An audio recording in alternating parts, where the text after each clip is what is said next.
उसकी और तो सबके कितने हाथ उठाओ गली गली ले लो रे कोई राम का प्यारा शोर मचाओ गली गली ले लो रे कोई राम का प्यारा शोर मचाओ गली गली बोलो राम बोलो राम बोलो राम राम राम बोलो राम बोलो राम बोलो राम राम राम बोलो राम बोलो राम राम राजन, कलयुग में दुर्गुण तो बहुत है पर सबसे बड़ा सद्गुण क्या है? कलयुग केवल नाम आधारा सुमिर सुमिर नर उतर ही पारा। कलयुग में केवल और केवल क्या? कीर्तन करने से मुक्त हो जाओगे। क्या करने से? कीर्तन, है ना? किसको कीर्तन? उसकी कीर्ति का बखान। कीर्तन माने कीर्ति, उसकी कीर्ति का बखान, ठीक है? उसके गुणों का बखान करो। अब अपनी कथा का बखान करना पड़ेगा। क्यों? कि ये हिंदू वैदिक वाङ्मय का सर्वोत्तम ग्रंथ यदि कोई है तो ये भागवत है। और भागवत के लिए मैंने क्या बोला था? क्या है?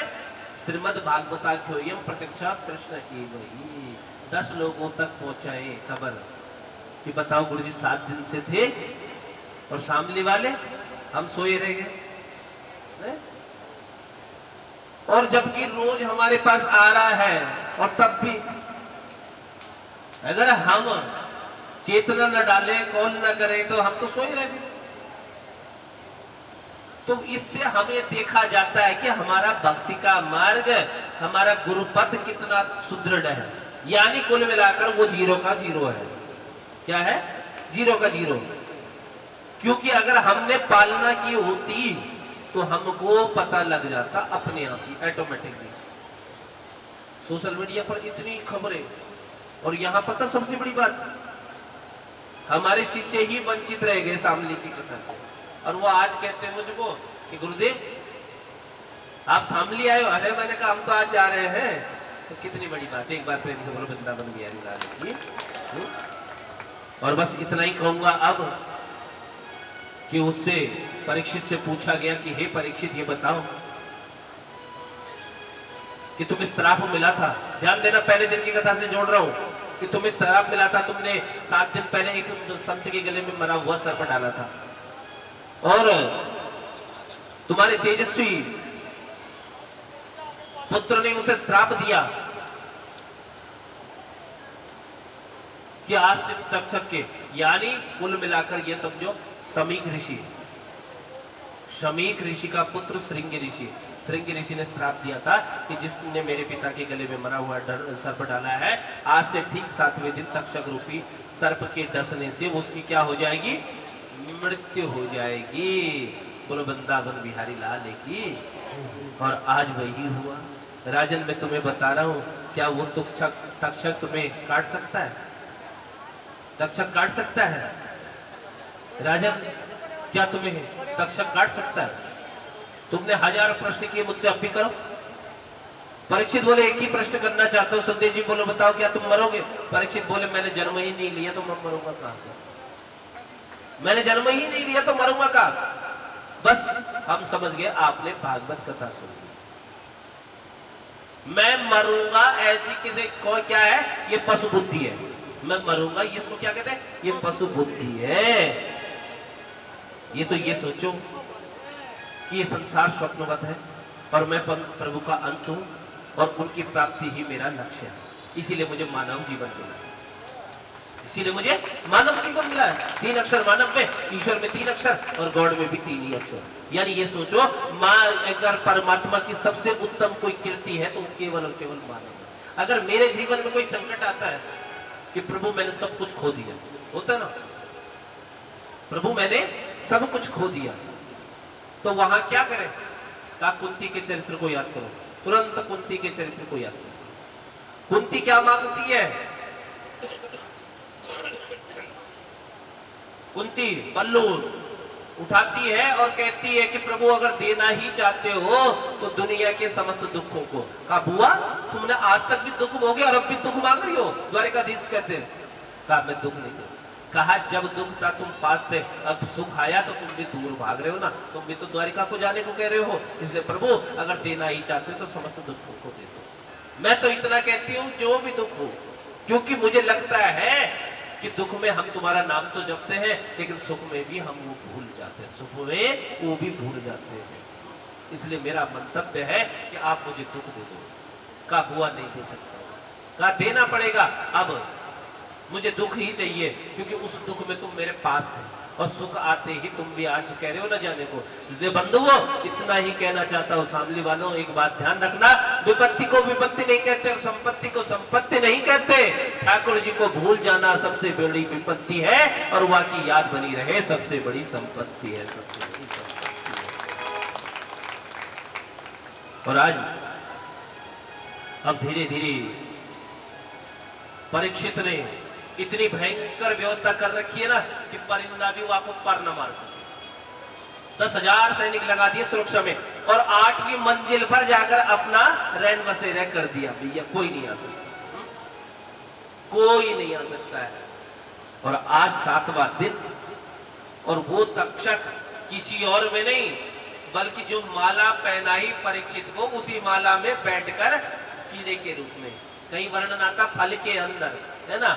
तो वही कह रहे हैं कि जैसे वहां को माला पहनाई, वैसे ही तक्षक ने भयंकर रूप ले लिया और एकदम परीक्षित को दस दिया। लेकिन वो तो कब के भगवान के धाम से ला चुके थे। पंच भौतिक शरीर उनका जलाकर राख हुआ। और वर्णन आता है कि संसार में कोई सार नहीं है, संसार में कोई सार नहीं है। सार कहाँ? सार तो केवल और केवल भागवत में है। परीक्षित इसके प्रत्यक्ष प्रमाण है, क्योंकि उन्होंने 7 दिन में भागवत सुनी और उनको क्या मिल गया? मोक्ष मिल गया, मोक्ष मिल गया।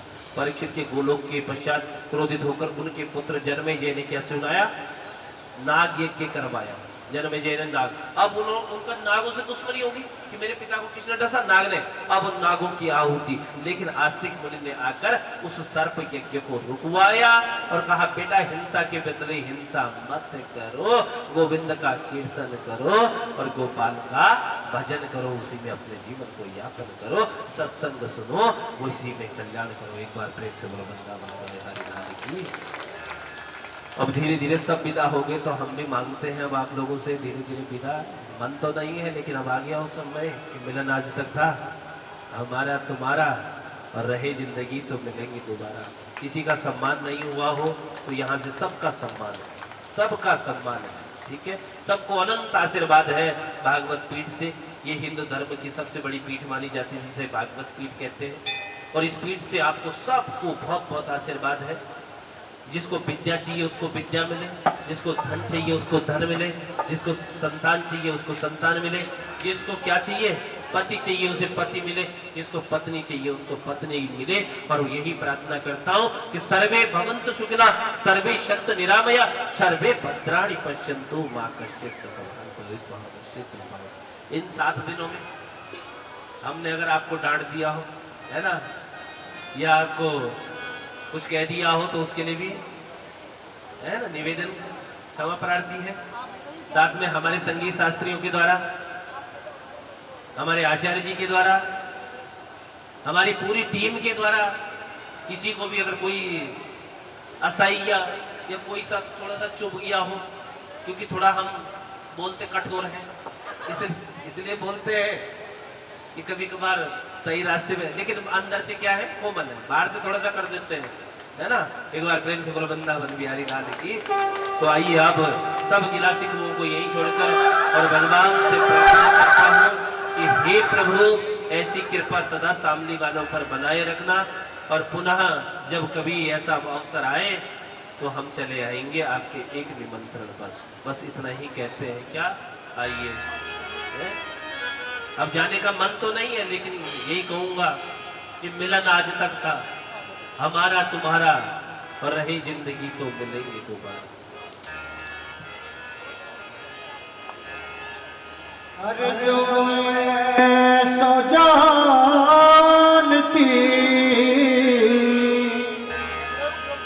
प्रीत करे दुख हो,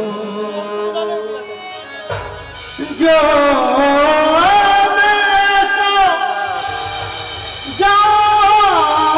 जानती प्रीत करे दुख हो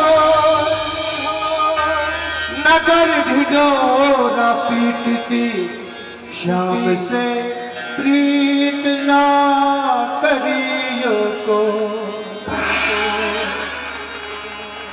मिलन आज तक था हमारा तुम्हारा मिलन आज तक था हमारा तुम्हारा मिलन आज तक था हमारा तुम्हारा मिलन आज तक था हमारा तुम्हारा रही जिंदगी तो मिलेंगे दोबारा रही जिंदगी तो मिलेंगे दोबारा नहीं जिंदगी तो मिलेंगे दोबारा मिलन आज तक था हमारा तुम्हारा मिलन आज तक था